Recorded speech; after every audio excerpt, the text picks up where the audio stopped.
it's Celia and it's October, so that means it's October daily. I'm so excited to get into this project, and I'm so excited to get into Traci Redesign's new collection, Midnight Apothecary.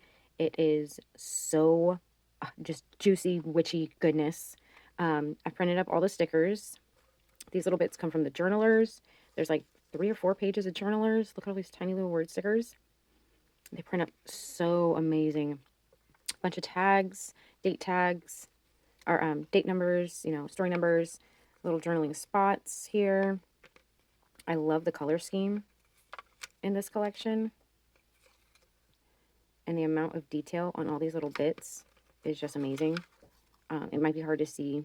There's a bunch of little potion bottles in the background on this one. It's the snake paper on this one. So just really dark, gothic kind of vibe going for this collection, which, y'all, I'm into it. I'm here for it. I love the vintage witchy feel. Now these are the icon stickers. I printed up just the icons by themselves twice, and I mirrored them so I'd have them facing both ways, because I knew, there's so many stickers on that page, but I knew I was going to want more. And that's the beauty of digital collections, because you can just print it off as many as you want. Traci also does individual files with her collection, so you can go in there if you're just obsessed with one image and print it out a million times. For this page here, I printed it out a lot bigger, and I actually used the titles that were on the sticker pack for a different project. Now, I made a bunch of little goodies for boo boxes or boo baskets, which I'll be giving out and selling at different markets this October. But look how much fun these are. So I took the titles, I printed them out and cut them out, and then I cut out some glitter papers for my stash, and then just added a little bit of ribbon, some trim, and these spider webs I actually cut from this tool and just layered them on up, and I freaking love them. They're so much fun. But I did use every single one of them, so I might have to print up these one more time just for my own sake. But I love the way these came out. Such a fun project. Now, for my October daily this year, I am going with, I believe this is an old, maybe Studio Calico, or you know what? It's American Crafts right there. It's an old American Crafts album that I bought at Tuesday morning, gosh, a few years ago. It was blue when I bought it, and that wasn't really going to work for me, so I painted it black. I thought I was going to use it a few years ago for October daily and then December daily, and then it just did not work out for me. So this year, because last year I made my October daily in that little tag flip, I feel a little bit more comfortable going small. So I'm going to go with this little mini album this year. Again, I've painted the whole thing, but the inside is a little lackluster. So today we're going to pretty on that on up, and then I'm also going to do my cover page for y'all. So I printed up one of the pattern papers from Midnight Apothecary on some transparent paper, and it is so awesome. I'm obsessed. I honestly printed up 2 patterns, and I might even print up more, because it's such a fun way to really lean into the pattern, because then you get to use it twice. It's on there, it's on here, and it almost reminds me of like an x-ray. But I'm gonna pop you guys on time lapse, and we'll see how this front page goes. So right off the bat, I realized, yeah, I'm going to need a title on here. So I went back to my computer. I printed out the October from the whole kit. And then again, gave it a little bit of a layer. Now, my tip of the day is, if you have tiny bits to cut up from your die cutting machine and you don't want to lose them, stick them to some washi. I kept losing those little stars in October. I also printed out the 25 from the journaling sticker pack, super big and on that vellum. And then as soon as it came out of my printer, I threw some embossing powder on it and made sure I had my heat gun warm and ready and like next to my printer.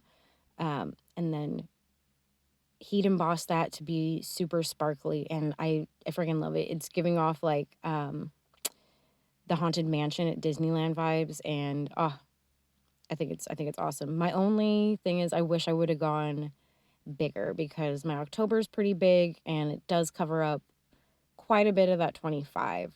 Now I know what year this album is, so it doesn't really bother me a whole lot. And I usually put some kind of charm on the outside of my albums that really designate what year it is. So I'm not super worried about it. So now I am just decorating the front. I tried out a couple different roses. Ultimately, I went with that red one there and the skull and one of the snakes that I had printed out.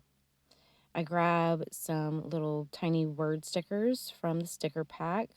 I really do like the way spooky season looks, but it was a flag on the end and it was just kind of poking into the skull awkwardly. So I went with the season of the witch one.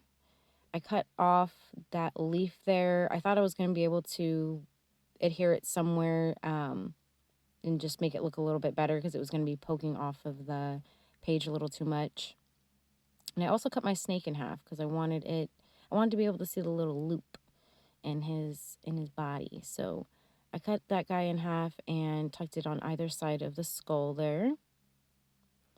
And I even could have like taken another snake and cut out more body parts kind of and made it poking in and out, and I don't know, maybe I'll switch it up and do that. But I popped my skull there up on a little bit of foam and starting to put my snake down, but I wanted it to stand out a little bit. So I grabbed a purple ink blending brush. I didn't load it up with any extra ink, just the ink that was on there, and gave it a little bit of a purple hue. Kept trying to make that leaf work, but it just was a little too distracting. And I like how kind of clean the rose looks now. So gluing down my snake. And then adding some of these stars and sparkles that are also from the sticker pack.